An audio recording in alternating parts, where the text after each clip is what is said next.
Ada apa di Iran dan Israel? Apakah perang yang terjadi ini perang nyata? Apakah perang yang terjadi ini menguntungkan Palestina? Apakah benar teman-teman kemerdekaan Palestina sudah semakin dekat dengan terjadinya perang tersebut? Apakah perang tersebut memicu perang dunia ketiga? Bagaimana harus sikap kita terhadap perang tersebut? Sikap kita sebagai orang muslim. Apakah kita harus senang, sedih, khawatir, mendukung Iran, atau apa yang kita bisa lakukan teman-teman? InsyaAllah teman-teman di dalam kajian mendadak hari ini Ana ingin sharing beberapa hal yang sangat-sangat penting bersama teman-teman supaya kita tidak mudah untuk percaya perkataan orang, supaya kita bisa membaca kondisi di lapangan dengan sangat baik. Ayo kita sepakati dulu satu konsep teman-teman. Kenikmatan yang paling besar yang Allah berikan kepada orang itu adalah kebijakan. Allah Subhanahu wa taala berfirman, "Wa man utiyal hikmata faqad utiya khairan katsiran." Barang siapa yang diberi kebijakan, maka dia diberi kebaikan yang sangat banyak, kebaikan yang sangat besar. Kenapa kira-kira teman-teman? Karena kebijakan ini bisa bikin kita membedakan siapa musuh kita dan siapa teman kita. Kalau kita tidak punya kebijakan, nanti musuh akan dikira teman dan teman akan dikira musuh. Dan ini yang sering terjadi sekarang teman-teman. Sehingga banyak dari umat Islam sudah kehilangan konsentrasi, sudah tidak paham siapa musuh dan siapa teman. Yang paling menarik menurut Ana di dalam perang ini teman-teman adalah dua pernyataan. Mungkin teman-teman pernah baca, mungkin belum baca. Tapi kalau belum baca, Ana mau kasih tahu karena sangat penting. Pernyataan pertama dari beberapa jurnalis Zionis. Ada beberapa jurnalis dari Zionis yang menyatakan secara resmi rasa berterima kasih mereka kepada Yordania. Kenapa kira-kira? Karena Yordania menghalangi roket-roket dan rudal-rudal Iran untuk masuk ke Israel. Karena kalau Iran kirim rudal, itu harus melalui Yordania dulu. Jadi Yordania menghalangi roket-roket Iran. Jurnalis dan warga Israel berterima kasih kepada Yordania. Ini pernyataan yang pertama. Pernyataan yang kedua adalah pernyataan yang dibuat oleh PM, Prime Minister Israel. Dia mengatakan bahwa tujuan utama kami menyerangi Iran yang pertama adalah menjaga dan melindungi diri sendiri dan melindungi negara Arab. Ya Allah. Jadi siapa yang melindungi siapa teman-teman? Tapi dengan dua pernyataan ini teman-teman, ini akan sangat membantu kita untuk mengetahui siapa yang musuh dan siapa yang teman, dan siapa musuh yang terang-terangan dan siapa musuh yang di dalam selimut. Beberapa dari jamaah pernah bertanya kepada saya, "Syekh, di mana tempat belajar bahasa Arab yang baik? Kami mau memahami Al-Quran, kami mau memahami isi hadis Rasulullah SAW. Selalu ana merekomendasikan syabab belajar akademi. Kenapa? Karena dua. Yang pertama, kelasnya untuk pemula. Yang kedua, tersedia kelas malam setelah selesai kerja, tersedia kelas subuh sebelum berangkat kerja. Israel teman-teman punya beberapa tujuan dari perang ini. Kita harus pahami dengan baik supaya kita bisa pahami dampaknya ke Palestina. Karena apa ya? Tujuan utama kita semua adalah Palestina. Ini adalah tujuan utama kita. Semua hal yang sekitar Palestina itu harus pada akhirnya mendukung Palestina insyaAllah. Tujuan pertama Israel mulai perang ini, mulai menyerangi Iran adalah menghalangi Iran untuk punya senjata nuklir teman-teman. Kenapa kira-kira? Karena negara-negara di dunia yang punya senjata nuklir itu sangat sedikit dan diketahui satu bersatu. Dan semuanya tidak ada yang di Timur Tengah kecuali Israel. Yani satu-satunya negara di Timur Tengah yang punya senjata nuklir adalah Israel. Makanya Israel sekarang menjadi bosnya Timur Tengah. Tidak ada yang bisa bicara sama dia. Tidak ada yang bisa berani sama dia. Tapi ada satu negara yang dari dulu, dari tahun 70-an, 80-an berusaha untuk punya senjata nuklir dan selalu diganggu oleh Amerika, yaitu Iran. Dan teman-teman, Iran beberapa bulan yang lalu banyak berita bahwa mereka sudah hampir mendekati produksi bom nuklir pertama mereka.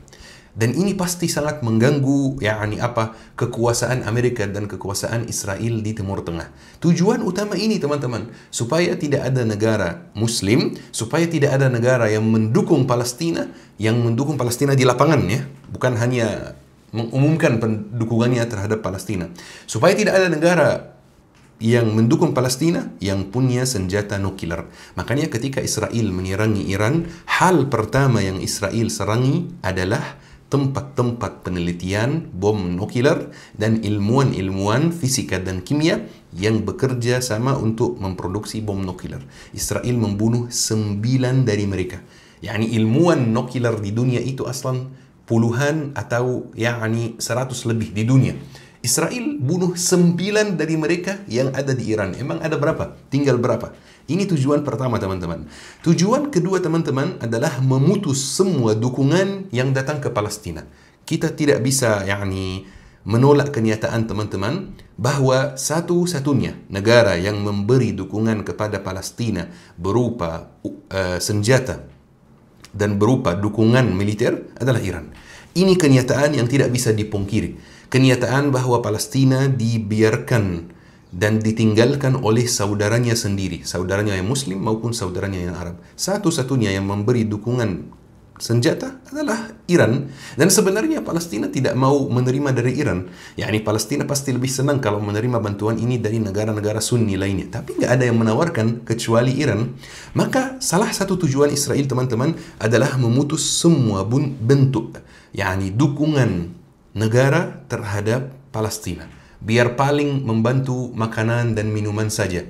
Terus Israel tutup perbatasan, dan saya sengaja di sini pakai kalimat Israel tutup perbatasan. Semoga dipahami. Israel tutup perbatasan, kemudian dibuka sedikit, jadi kita semua senang gitu ya. Tapi dukungan senjata itu tidak ada. Israel tidak mau ada yang memberi dukungan senjata kepada Palestina. Taib. Tujuan yang ketiga teman-teman, dan ini tujuan yang tersembunyi dan jarang dibahas di dalam media, Israel ingin menggulingkan rezim Khamenei, menggulingkan rezim yang datang di tahun 79 ketika revolusi Islam Iran. Israel ingin menggulingkan rezim ini dan menggantikannya dengan rezim Iran zaman dahulu, yaitu dinasti Pahlavi atau Pahlawi. Dan sampai hari ini teman-teman, anak dari Shah Pahlavi itu masih tinggal di Kanada dan masih sering berkunjung ke Israel dan sering didukung dan didanai oleh Israel teman-teman. Ini salah satu tujuan teman-teman. Taib. Tujuan yang keempat adalah memecah belah umat Islam agar umat Islam tidak mengetahui siapa musuhnya teman-teman. Agar umat Islam selalu terpecah belah karena mereka sudah tahu Yahudi itu tidak bodoh teman-teman. Mereka sudah tahu bahwa kemenangan mereka dalam perpecahan umat Islam. Teman-teman, perang ini tidak akan selesai dalam waktu singkat, dalam waktu dekat. Kalaupun selesai, akan selesai beberapa waktu, beberapa hari, beberapa minggu, kemudian akan langsung mulai lagi. Karena teman-teman, di Israel sekarang yang menguasai Israel adalah partai yang sangat ekstrim. Banyak yang mengira orang Israel itu satu aliran gitu. Orang Israel itu satu tujuan. Orang Israel itu satu visi misi. Dan ini kurang tepat teman-teman. Israel seperti negara-negara lain di dunia, di mana ada orang yang nasionalis, ada yang demokratis, ada yang agamis dan lain-lain. Israel sama juga teman-teman. Dan Israel ada kelapangan dalam soal demokrasi di sana. Jadi terjadi pemilihan dan lain-lain. Kadang-kadang partai yang naik di pemerintahan itu partai nasionalis. Kadang yang naik adalah partai agamis dan lain-lain. Jadi teman-teman, sekarang di Israel pemerintahan yang mengelola sekarang adalah pemerintahan yang paling ekstrim yang pernah datang ke Israel. Sebelumnya ekstrim juga, tapi tidak se-ekstrim pemerintahan yang sekarang. Pemerintahan yang sekarang itu tujuannya satu teman-teman, yaitu menghabiskan Palestina, menghapus Palestina dari peta dunia. Yani benar-benar tidak tersisa warga Palestina sama sekali, tidak tersisa tanah Palestina sama sekali. Yani ini tujuan utamanya.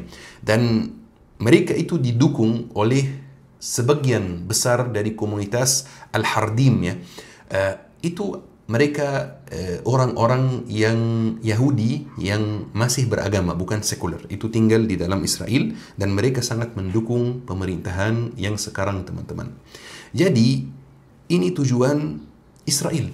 Dan Israel sekarang dikelola oleh pemerintahan tersebut, dan pemerintahan tersebut tidak akan diam sampai membuat perang yang sangat besar di Timur Tengah sampai Israel menang. Ini tujuan mereka, sampai Israel menguasai area dari Furat sampai Sungai Nil.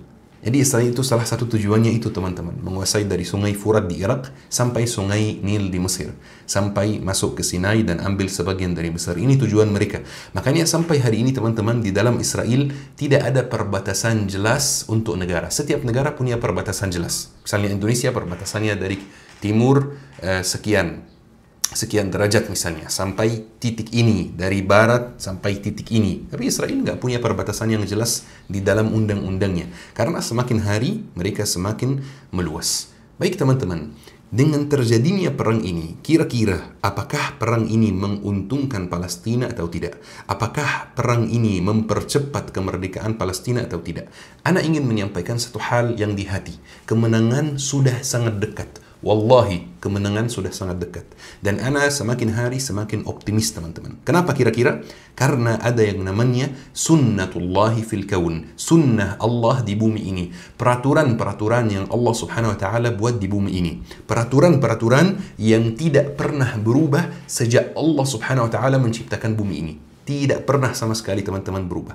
Salah satunya ketika ada satu umat, atau ketika ada satu orang, atau ketika ada satu perusahaan, atau ketika ada satu komunitas, satu masyarakat sampai ke titik yang paling rendah, nanti setelahnya mereka naik lagi. Dan sebaliknya juga sama, kalau mereka sampai ke titik yang paling tinggi, mereka akan turun. Ini terjadi di seluruh negara, seluruh umat, terlepas muslim atau non-muslim. Kita sekarang, teman-teman, di titik yang paling rendah. Yani tidak ada yang lebih rendah dari apa yang kita alami sekarang, teman-teman. Tidak ada. Yani semua negara diam gitu melihat Palestina dibantai. Yang membalas itu sedikit sekali jumlahnya.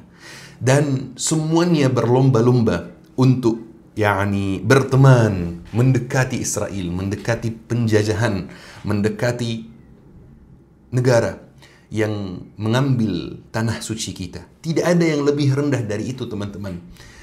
Palestina, Baitul Maqdis pernah dijajah beberapa kali sepanjang sejarah, tapi terus ada orang yang berdiri tegak, punya prinsip kuat, tidak begitu mudah menjual prinsipnya demi urusan dunia. Tapi sekarang di zaman kita beda.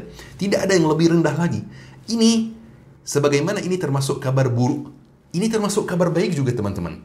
Termasuk kabar baik karena setelah ini kita akan naik insya-Allah lagi, dan setelah ini kita akan bisa menguasai lagi Baitul Maqdis, dan kita akan bisa lagi salat di dalam Baitul Maqdis dalam keadaan sudah merdeka, teman-teman. Allah Subhanahu wa taala menghancurkan orang zalim dengan tangannya sendiri. Maksud saya tangan orang zalim, bukan tangan Allah, ya. Allah Subhanahu wa taala menghancurkan orang zalim dengan tangannya sendiri, tangan dia sendiri. Ketika misalnya Ya'juj dan Ma'juj, masih ingat, teman-teman, ketika kita isi kajian tentang Ya'juj dan Ma'juj, setelah mereka keluar dan setelah mereka membunuh semua orang yang di bumi ini, kemudian mereka mengatakan, kami sudah membunuh semua penduduk bumi, ayo membunuh penduduk langit. Dan mereka menunjukkan panah-panahnya ke dalam langit, terus anak panah itu turun, ada bekas darah. Ini kesombongan mereka sudah luar biasa, sampai mereka melakukan satu kesombongan, satu maksiat yang besar sekali, yang dengan maksiat ini Allah menghancurkan mereka.